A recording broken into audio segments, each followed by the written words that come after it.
whenever you buy an equipment,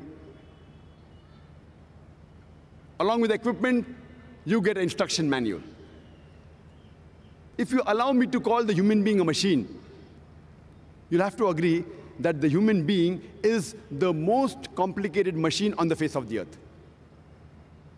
Don't you think that this human being, this machine, requires an instruction manual? The last and final instruction manual for the human beings, it is the glorious Quran. The glorious Quran, the last and final commandment of Allah subhanahu wa ta'ala, revealed to the last and final messenger, Prophet Muhammad, peace be upon him, is the last and final instruction manual for the human beings. The do's and don'ts, how a human being should lead his life, is given in this instruction manual, the glorious Quran.